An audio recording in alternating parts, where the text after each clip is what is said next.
The next step is public announcement. Okay, before we are going to acquire another company, we have to make a public announcement in newspapers or journals.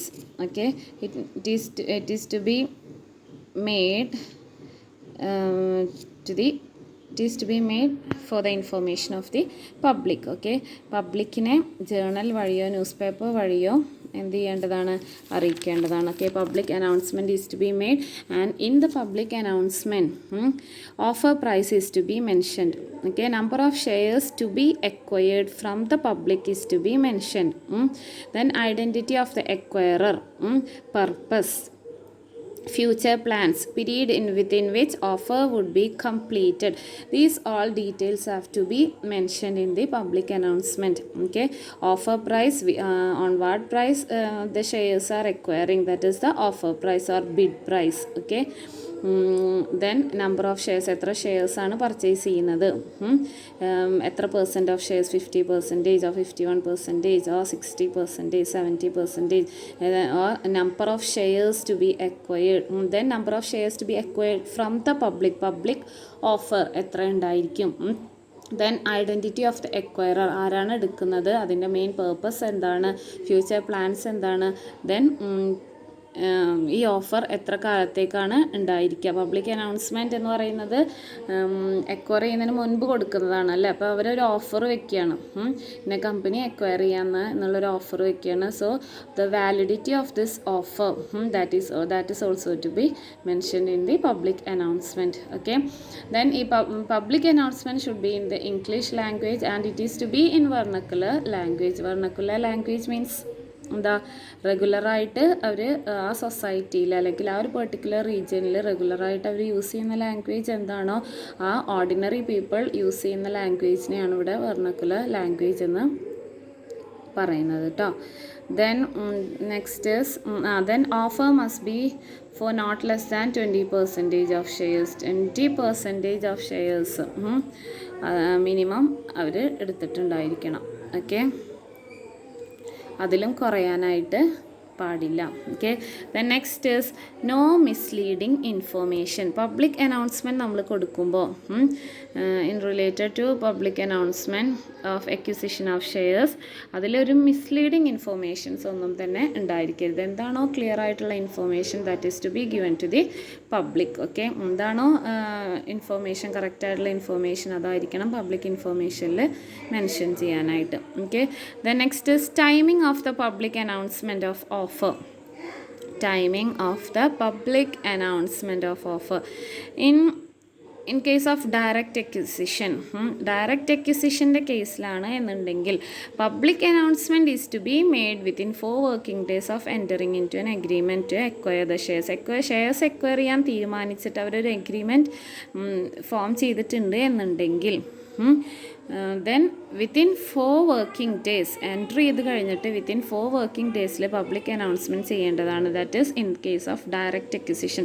Direct acquisition എന്ന് പറഞ്ഞാൽ എന്താ, directly they are purchasing the shares. Okay, direct acquisition എന്ന് പറഞ്ഞാൽ control of public listed companies is by way of acquisition of shares of target company directly. അവരെങ്ങനെയാണ് ആ control അവരെടുക്കുന്നത് എങ്ങനെയാണെന്ന് വെച്ചാൽ they are purchasing or they are acquiring the shares of target company directly. Then in case of indirect acquisition എന്ന് പറഞ്ഞാൽ എന്തായിരിക്കും, they are not purchasing the shares directly, they are acquiring the shares of a holding company, അതല്ലെങ്കിൽ parent company of the target company. ഏതാണ് target കമ്പനിയുടെ parent കമ്പനീനെയോ അതല്ലെങ്കിൽ target കമ്പനിയുടെ subsidiary കമ്പനിയുടെയോ ഷെയർസിനെയാണ് അവർ വാങ്ങുന്നത്. ഓക്കെ, ഡയറക്റ്റ്ലി അല്ല അവർ വാങ്ങുന്നത്, ഡയറക്റ്റ് കമ്പനിയുടെ ഷെയർസ് അല്ല വാങ്ങുന്നത്, ആ കമ്പനിയുടെ പാരൻറ്റ് കമ്പനിയുടെയോ അതല്ലെങ്കിൽ ആ കമ്പനിയുടെ കീഴിലുള്ള സബ്സിഡിയറി കമ്പനിയുടെ ഷെയർസോ ആയിരിക്കും അവർ വാങ്ങുന്നത്. അതിനെയാണ് എന്തുദ്ദേശിക്കുന്നത്, ഇൻഡയറക്റ്റ് ടേക്ക് ഓവർ എന്ന് പറയുന്നത്.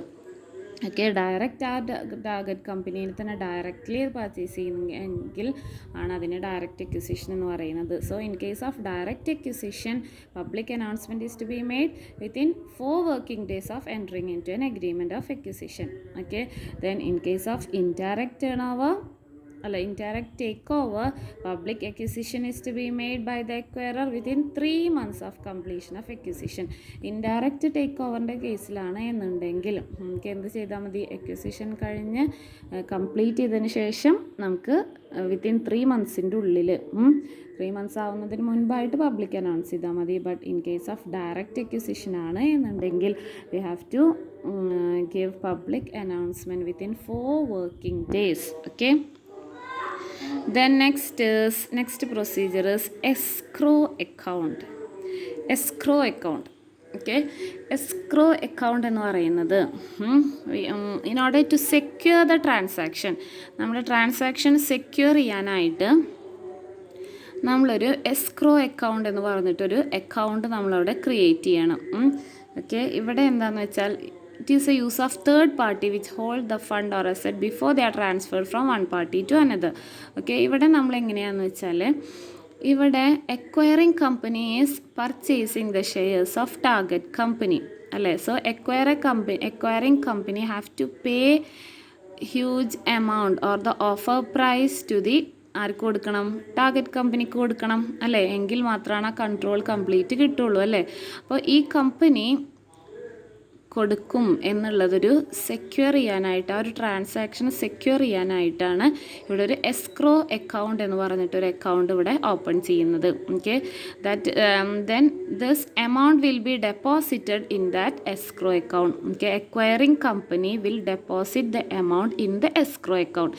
എസ്ക്രോ അക്കൗണ്ടിൽ എക്വയറിംഗ് കമ്പനി എമൗണ്ട് ഡെപ്പോസിറ്റ് ചെയ്താൽ മാത്രമായിരിക്കും ടാർഗറ്റ് കമ്പനിയുടെ എല്ലാ സർട്ടിഫിക്കറ്റും ആർക്ക് ട്രാൻസ്ഫർ ചെയ്യുന്നത്, ട്രാൻസ്ഫർ ചെയ്യുള്ളൂ. ഓക്കെ, അപ്പോൾ ഒരു സെക്യൂരിറ്റിക്ക് വേണ്ടിയിട്ട് അല്ലെങ്കിൽ ആ ട്രാൻസാക്ഷൻ സെക്യൂർ ആക്കാനായിട്ടാണ് എന്ത് ചെയ്യുന്നത്, ഹോൾഡ് ചെയ്ത് വെക്കുകയാണ്, ആ ക്യാഷ് ഹോൾഡ് ചെയ്ത് വെക്കുകയാണ്. ഇത് ജസ്റ്റ് ഒരു ടെമ്പററി അക്കൗണ്ടാണ്. When the transaction is completed അതെന്തായി മാറും, അത് ക്ലോസ് ആവുന്നതായിരിക്കും. ഓക്കെ, അപ്പം ഈ ഒരു തേർഡ് പാർട്ടീനെ അതാണ് എന്ത് ഈ എസ്ക്രോ അക്കൗണ്ട് എന്ന് പറയുന്നത്. രണ്ട് പേരും എന്താണോ എഗ്രീമെൻറ്റിൽ പറഞ്ഞിട്ടുള്ളത്, ആ കോൺട്രാക്ച്വൽ എഗ്രീമെൻറ്റിൽ പറഞ്ഞിട്ടുള്ള എല്ലാ കണ്ടീഷൻസും ഫുൾഫിൽ ചെയ്യുന്ന ഇതുവരെ അത് എന്ത് ചെയ്യുന്നതായിരിക്കും, ക്യാഷ് ഹോൾഡ് ചെയ്യുന്നതായിരിക്കും അല്ലെങ്കിൽ അസറ്റ്സ് ഹോൾഡ് ചെയ്യുന്നതായിരിക്കും. ഓക്കെ, അക്വയറിംഗ് കമ്പനിയുടെ ക്യാഷ് ഹോൾഡ് ചെയ്യുന്നതായിരിക്കും, അതേപോലെ തന്നെ ടാർഗറ്റ് കമ്പനിയുടെ കംപ്ലീറ്റ് അസറ്റ്സ് ഹോൾഡ് ചെയ്യുന്നതായിരിക്കും. അപ്പോൾ രണ്ട് പാർട്ടീസും that means two companies, that is acquiring company and target company, they have to fulfill the contractual agreement. Okay, എങ്കിൽ മാത്രമാണ് അവരെന്ത് ചെയ്യുന്നത്, അങ്ങോട്ട് ട്രാൻസ്ഫർ ചെയ്യുകയുള്ളൂ. മനസ്സിലായോ? അപ്പോൾ before making the public announcement acquirer has to open an escrow account. Okay, public announcement, ഈ contract agreement വെക്കുമല്ലോ അവർ, acquire ചെയ്യാൻ തീരുമാനിച്ചിട്ട് രണ്ടുപേരും കൂടെ കോൺട്രാക്റ്റ് എഗ്രിമെൻറ്റ് വെക്കും. എഗ്രിമെൻറ്റ് വെച്ചതിന് ശേഷമാണ് എന്ത് ചെയ്യുന്നത്, പബ്ലിക് അനൗൺസ്മെൻറ്റ് നടത്തുന്നത്. ഓക്കെ, അപ്പോൾ ഈ before making public announcement acquiring company have to open an escrow account. Okay, that must be in favor of merchant banker. Merchant banker is the mediator in between the acquiring company and the target company. Okay, so escrow account must be in favor of the must be opened in the by depositing the cash in the escrow account and must be in favor of the merchant banker. Clear ആയോ? Clear ആയിട്ടില്ല എന്നുണ്ടെങ്കിൽ doubts ഉണ്ടെങ്കിൽ ചോദിക്കാം കേട്ടോ. Okay, escrow account എന്ന് പറയുന്നത് it is a account that is to be created in order to secure the transaction. Okay, then escrow amount എന്ന് പറയുന്നത് that must be 25% of the consideration. Okay, if offer price is less than 100 crore 25% of consideration escrow amount deposit ചെയ്തിരിക്കണം. If the price is less than 100 crore, ഇപ്പോൾ 100 crore കൂടുതലാണ് offer price എന്നുണ്ടെങ്കിൽ ഈ കൂടുതൽ 100 crore കൂടുതലുള്ള amount ഉണ്ടല്ലോ അതിൻ്റെ 10% കൂടെ 25% കൂടെ ഡെപ്പോസിറ്റ് ചെയ്യേണ്ടതായിട്ട് വരും. Okay, that is the escrow amount. Okay, that is 25% of the consideration is to be deposited as escrow amount. Okay, ഇനി എസ്ക്രോ എമൗണ്ട് 100%ഉം ഇയാൾ പേ ചെയ്തു എന്നുണ്ടെങ്കിൽ മാത്രമാണ് ടാർഗറ്റ് കമ്പനിയുടെ കംപ്ലീറ്റ് അസറ്റ്സും സർട്ടിഫിക്കറ്റ്സും ഇവർക്ക് ട്രാൻസ്ഫർ ചെയ്യുകയും എക്വയറിംഗ് കമ്പനിക്ക് ടാർഗറ്റ് കമ്പനീനെ കൺട്രോൾ ചെയ്യാനായിട്ട് സാധിക്കുകയുള്ളൂ. Okay, here merchant banker is acting as an intermediary in between the acquiring company and the target company. Okay, so for that an escrow fees is managed by the agent here means the merchant banker. Okay, the next procedure is letter of offer. Here letter of offer is to be filed with SEBI along with the filing fee of 50,000. Letter of offer file ചെയ്യണം എന്നുണ്ടെങ്കിൽ SEBI charge ചെയ്യുന്ന ഫീ ആണ് 50,000 per letter. Okay, and with complete certificate and registration details is to be given by the acquiring company to the SEBI. Okay, letter of offer ഇന്ന offer ഇന്ന കമ്പനിക്ക് കൊടുത്തിട്ടുണ്ട് എന്നുണ്ടെങ്കിൽ ആ ലെറ്റർ ഓഫ് ഓഫർ സെബിയുടെ ഫയൽ ചെയ്യേണ്ടതാണ്.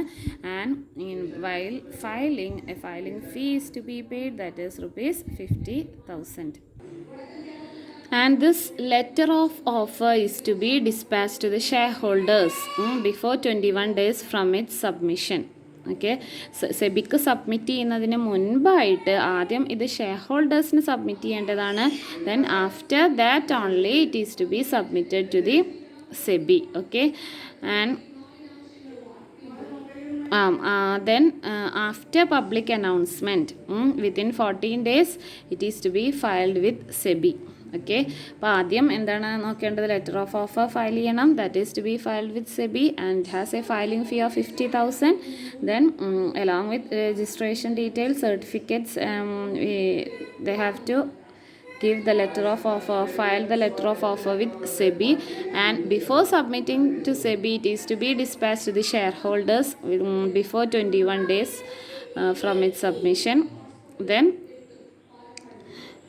after public announcement within 14 days it is to be submitted to it is to be filed with SEBI. Okay, then next is the specified date.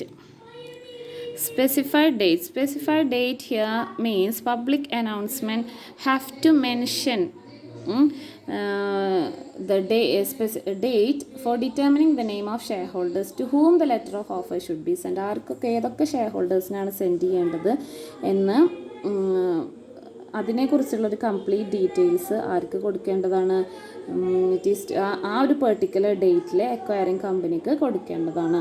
Okay, അവരുടെ complete details, shareholders details ഒക്കെ അവർക്ക് കൊടുക്കേണ്ടതാണ്. Okay, then ഈ date, specific date എന്ന് പറയുന്നത് that is to be mention in the public announcement. Okay, then specific date shall not exceed 30 days from the date of public announcement. Public announcement ചെയ്തതിന് ശേഷം, ഇപ്പോൾ നമ്മൾ ന്യൂസ് പേപ്പറിലാണ് പബ്ലിക് അനൗൺസ്മെൻറ്റ് ചെയ്തത് എന്നുണ്ടെങ്കിൽ within 1 month ആ ഡേറ്റും സ്പെസിഫൈ ചെയ്തിരിക്കണം. ആ വിത്തിൻ 1 monthലായിരിക്കണം ആ ഡേറ്റും മെൻഷൻ ചെയ്യേണ്ടത്. ഓക്കെ, ആ ഡേറ്റിൽ ഷെയർ ഹോൾഡേഴ്സിൻ്റെ കംപ്ലീറ്റ് ഡീറ്റെയിൽസ്, ആർക്കൊക്കെയാണ് ഈ ലെറ്റർ ഓഫ് ഓഫർ കൊടുക്കേണ്ടത് എന്നുള്ള complete details that is to be given on that date. Okay, the next is minimum offer price.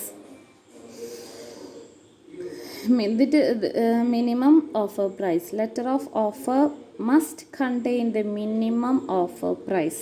Okay, minimum offer price. Offer price എന്ന് പറയുന്നത് ആരാണ് ഓഫർ ചെയ്യുന്നത്? എക്വയറിംഗ് കമ്പനിയാണ് ഓഫർ ചെയ്യുന്നത് അല്ലേ?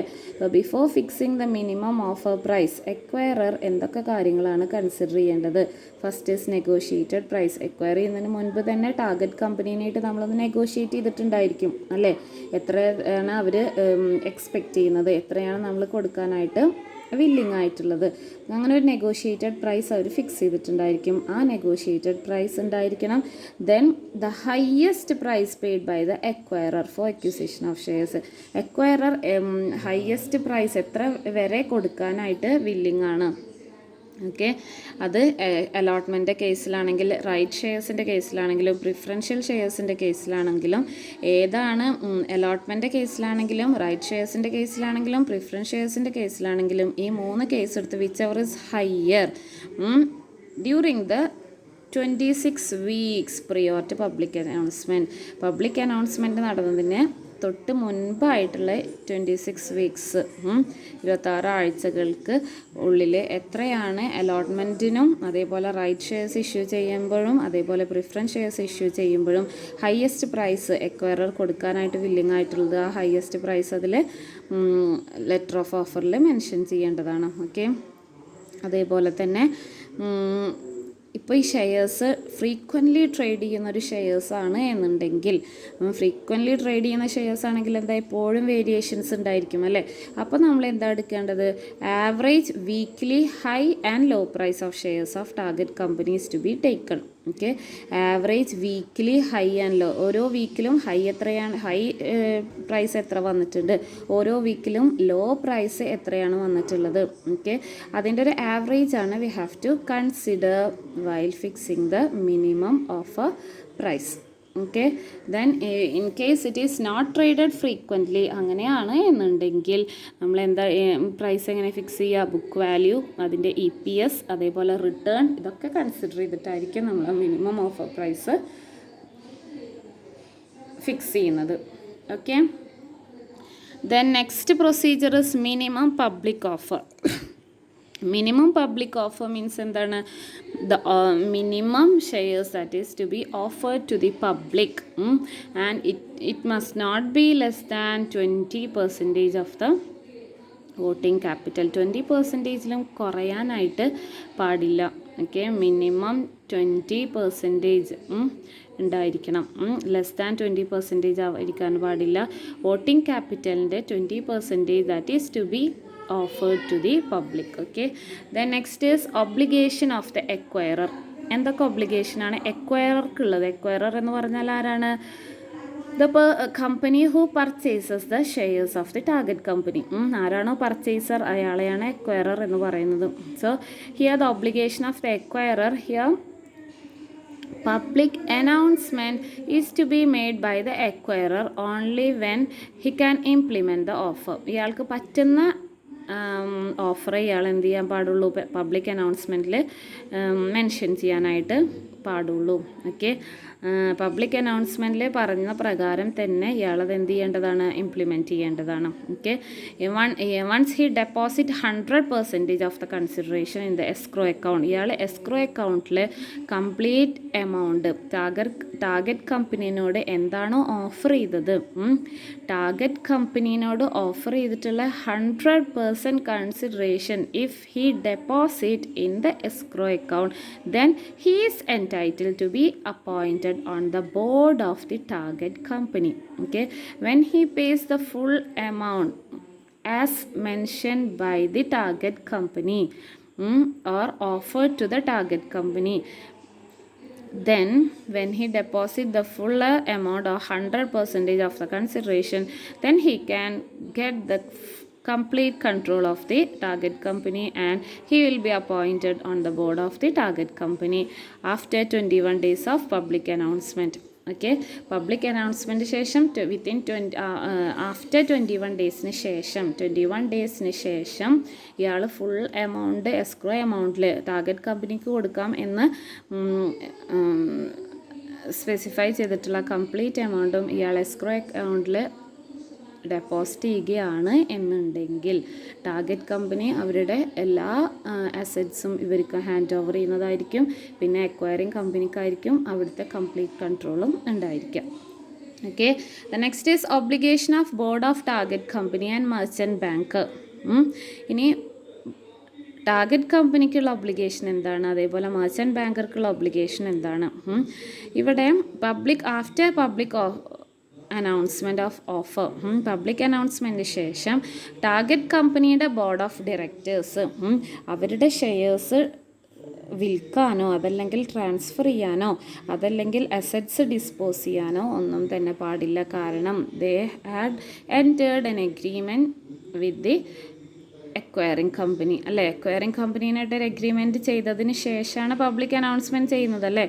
So after public announcement target company should not sell or transfer or dispose the assets of the company. Okay, likewise Board of target company should not issue or allot any issued securities or enter into any contract with any other companies. Okay, ഇത് മറ്റുള്ളൊരു കമ്പനീനായിട്ട് ഒരു കോൺട്രാക്റ്റിലും enter ചെയ്യാനായിട്ട് പാടില്ല. കാരണം ഇത് already വേറൊരു company take over ചെയ്യാനായിട്ട് complete agreement വെച്ചിട്ട് public announcement കഴിഞ്ഞതാണ്. സോ ആഫ്റ്റർ പബ്ലിക് അനൗൺസ്മെൻറ്റ് ഈ വക കാര്യങ്ങളൊന്നിലും തന്നെ ടാർഗറ്റ് കമ്പനി ഏർപ്പെടാനായിട്ട് പാടില്ല. Okay, then merchant banks. Then next is obligation of merchant banker. Merchant bank shall have to send a final report to SEBI within 45 days from the closure of offer. Okay, after when the amount is deposited in the escrow account, when the complete 100% consideration is paid by the acquiring company to the target company, then the transaction will be closed, right? Then if the transaction will be completed, then after completion, merchant banker will have to send a final report to SEBI within 45 days from the closure of the offer. Okay, within 45 days merchant banker have to send a final report. The next is the withdrawal of offer. Okay, here withdrawal of offer.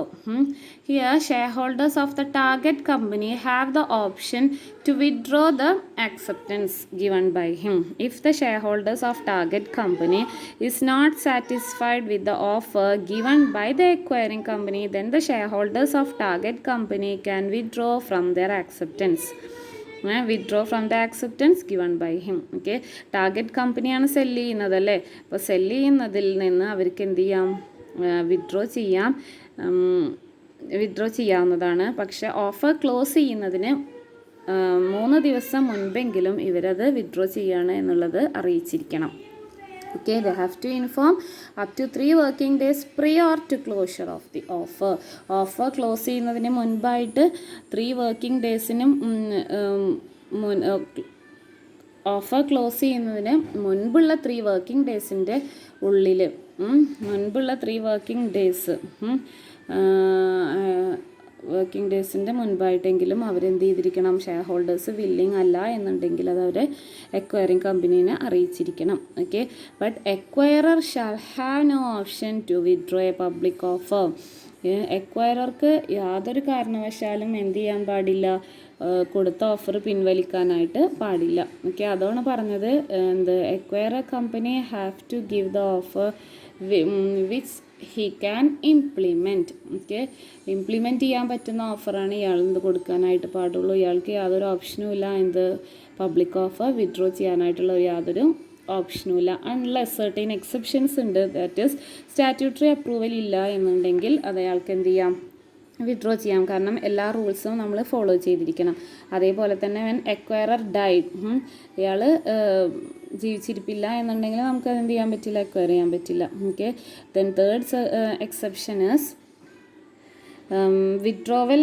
Regarding withdrawal, SEBI has mentioned certain circumstances. ആ സർക്കംസ്റ്റൻസസിലൊക്കെ എന്ത് ചെയ്യാവുന്നതാണ്, withdraw ചെയ്യാവുന്നതാണ്. Okay, അങ്ങനെ if the offer is withdrawn, അങ്ങനെ offer withdraw ചെയ്തിട്ടുണ്ട് എന്നുണ്ടെങ്കിൽ merchant banker shall make A public announcement in the same news paper in which public announcement is made. Okay, ഇപ്പോൾ withdraw ചെയ്യുകയാണ് എന്നുണ്ടെങ്കിൽ, ഇപ്പോൾ ഷെയർ ഹോൾഡേഴ്സിന് വില്ലിങ് അല്ല എന്ന് പറഞ്ഞിട്ട്, അതല്ലെങ്കിൽ എക്വയറർ വില്ലിങ് അല്ല എന്ന് പറഞ്ഞിട്ട് അയാൾ വില്ലിങ് അല്ല എന്നല്ല, എക്വയറർ ഈ സർട്ടൈൻ എക്സെപ്ഷൻസ് കാരണത്താൽ ഇപ്പോൾ മരണപ്പെടുകയോ അതല്ലെങ്കിൽ സ്റ്റാറ്റ്യൂട്ടറി അപ്രൂവൽ ഇല്ലാതിരിക്കുകയോ അതല്ലെങ്കിൽ സെബി പറയുന്ന സർക്കംസ്റ്റൻസസിൽ അവർ വിഡ്രോ ചെയ്യുകയാണെന്നുണ്ടെങ്കിൽ, കൊടുത്ത ഓഫർ വിഡ്രോ ചെയ്യുകയാണ് എന്നുണ്ടെങ്കിൽ the acquirer merchant banker have to make a public announcement in the same newspaper in which public announcement of offer was made. ഏത് പേപ്പറിലാണോ ഓഫർ കൊടുത്തിരുന്നത് ആ സെയിം പേപ്പറിൽ തന്നെ ഓഫർ വിഡ്രോ ചെയ്തിരിക്കുന്നു എന്നുള്ള ഇൻഫോർമേഷൻ കൂടി പബ്ലിക്കിന് പാസ് ചെയ്തിട്ടുണ്ടായിരിക്കണം. ഓക്കെ, ഇതാണ് വിഡ്രോവൽ ഓഫ് ഓഫറിൽ പറയാനായിട്ടുള്ളത്. Then next 13th one is competitive bids. Competitive bids എന്ന് പറഞ്ഞാൽ this is an offer made by multiple acquirers. ഇപ്പോൾ ഒരു കമ്പനി തന്നെ ഞങ്ങളിപ്പോൾ വേറൊരു കമ്പനിക്ക് സെല്ല് ചെയ്യാനായിട്ട് ഉദ്ദേശിക്കുന്നുണ്ട് എന്ന് പറഞ്ഞിട്ട് ഒരു കമ്പനി ടാർഗറ്റ് കമ്പനി പറയുകയാണ് എന്നുണ്ടെങ്കിൽ sometimes more companies will come, more companies will offer bid price. അങ്ങനെ if more than multiple companies അത് അങ്ങനത്തെ കേസിലാണ് കോമ്പറ്റേറ്റീവ് ബിഡ്സ് വരുന്നത്. ഓക്കെ, അപ്പോൾ അയാൾക്ക് എന്ത് ചെയ്യാവുന്നതാണ്, എക്വയറർക്ക് റിവൈസ് ചെയ്യാം. അയാളുടെ ഓഫർ അയാൾക്ക് 14 ഡേയ്സിനുള്ളിൽ അയാൾക്ക് റിവൈസ് ചെയ്തിട്ട് ഇപ്പോൾ വേറൊരാൾ എടുക്കാൻ വില്ലിങ് ആണെന്നുണ്ടെങ്കിൽ അയാൾക്ക് എന്ത് ചെയ്യാവുന്നതാണ്, പബ്ലിക് അനൗൺസ്മെൻറ്റ് നടന്നു കഴിഞ്ഞാൽ പോലും വേറൊരു കമ്പനി വില്ലിങ് ആയിട്ട് വന്നിട്ടുണ്ട് എന്നുണ്ടെങ്കിൽ അയാൾക്ക് അയാളുടെ ഒപ്പീനിയൻ ഒന്ന് റിവൈസ് ചെയ്യാം. വിത്തിൻ 14 ഡേയ്സിനുള്ളിൽ റിവൈസ് ചെയ്ത തീരുമാനം എടുക്കേണ്ടതാണ്. Okay, before closure, offer close ചെയ്യുന്നതിന് മുൻപായിട്ട് share holders have the option to switch his acceptance between different offers. Offer close ചെയ്യുന്നതിന് ഡേറ്റിന് മുൻപായിട്ട് share holders have to decide to which company they are selling their shares. Okay, ഇപ്പോൾ more than 2 companies അല്ലെങ്കിൽ more than 1 company വന്നിട്ടുണ്ട് എന്നുണ്ടെങ്കിൽ share holders have to decide to which company they are selling their shares. ഏത് കമ്പനിക്കാണ് അവരുടെ shares വിൽക്കുന്നത് എന്നുള്ളത് കൂടെ അവരെന്ത് ചെയ്യേണ്ടതാണ്, ഡിസൈഡ് ചെയ്യേണ്ടതാണ്. ഇപ്പോൾ ഒരു 2 കമ്പനി വരികയാണ്, ടേക്ക് ഓവർ ചെയ്യാൻ ഞങ്ങൾ വില്ലിങ് ആണെന്ന് പറഞ്ഞാൽ ഷെയർ ഹോൾഡേഴ്സ് ഡിസൈഡ് ചെയ്യണം ഏത് കമ്പനിക്കാണ് അവരുടെ ഷെയർസ് അവർ വിൽക്കാൻ ഉള്ളത് തയ്യാറായിട്ടുള്ളത് എന്നുള്ളത്. ദേ ഹാവ് ടു, അവർക്ക് ആ ഓപ്ഷൻ ഉണ്ട്. ഓക്കെ, ആ ഓപ്ഷൻ്റെ ബേസിൽ അവർക്കത് തീരുമാനിക്കാം. Okay, and the last one is penalty. Okay, SEBI certain provisions കൊണ്ടുവന്നിട്ടുണ്ട് അല്ലേ. SEBI has laid down certain provisions regarding the acquisition and take over. Okay, in case of failure of this provisions certain penalty may be levied. Okay, penalty will be forfeiture of escrow account forfeit ചെയ്ത് പോകുന്നതായിരിക്കും. അതല്ല എന്നുണ്ടെങ്കിൽ അയാൾക്ക് shares എന്ത് ചെയ്യാവുന്നതാണ്, acquired കമ്പനിക്ക് violate ചെയ്തു എന്നുണ്ടെങ്കിൽ, റൂൾസ് വയലേറ്റ് ചെയ്തു എന്നുണ്ടെങ്കിൽ they have to sell the shares acquire ചെയ്ത കമ്പനി എന്ത് ചെയ്യണം, അവർക്ക് ആ ഷെയർസ് തിരിച്ച് സെല്ല് ചെയ്യേണ്ടതായിരിക്കും. ഓക്കെ, അതേപോലെ തന്നെ monetary penalties in the form of money they have to pay penalty. ഇനി അതൊന്നുമല്ല എന്നുണ്ടെങ്കിൽ കോർട്ടിൽ നമുക്ക് കേസ് അവർ കൊടുത്തിട്ടുണ്ട് എന്നുണ്ടെങ്കിൽ പ്രോസിക്യൂഷൻ പ്രൊസീഡിങ്സ് അവർക്ക് ഉണ്ടായിരിക്കും. They have to face a prosecution proceedings. Okay, and next penalty is they have to transfer that amount to the investor fund protection fund of a stock exchange. Investor protection ഫണ്ടിലോട്ട് അവരെന്ത് ചെയ്യേണ്ടതായിട്ട് വരും, ആ fund transfer ചെയ്യേണ്ടതായിട്ട് വരും. Okay, so the investors interest will be protected. Okay, then last form of penalties debarring the person from accessing the capital market. പിന്നെ ആ rules violate ചെയ്തുള്ള ആൾക്ക് പിന്നെ എന്ത് ചെയ്യാൻ പറ്റില്ല, ക്യാപിറ്റൽ മാർക്കറ്റ് ആക്സസ് ചെയ്യാനായിട്ട് പറ്റില്ല. And the period will also be mentioned as directed by the SEBI. SEBI will mention the period for which the person is debarred from the capital market. Okay, these are all about the procedures of takeover. Clear ആയോ എല്ലാവർക്കും? ഇത് സിമ്പിളാണ്. ഇത് മനസ്സിലാക്കി പഠിക്കുകയാണെന്നുണ്ടെങ്കിൽ ഒരുപാട് ഒരു 14 steps ഉണ്ടെങ്കിലും മനസ്സിലാക്കി പഠിക്കുകയാണ് എന്നുണ്ടെങ്കിൽ നമുക്കത് ഈസി ആയിട്ട് പഠിക്കാവുന്നതേ ഉള്ളൂ കേട്ടോ. മനസ്സിലാക്കി പഠിക്കാം. ഓക്കെ, ഇനി നെക്സ്റ്റ് പോർഷൻ ഇടാം കേട്ടോ. ഓക്കെ, ഡൗട്ട്സ് ഉണ്ട് എന്നുണ്ടെങ്കിൽ ചോദിക്കുക, ക്ലിയർ ചെയ്ത് തരാം. Okay, thank you.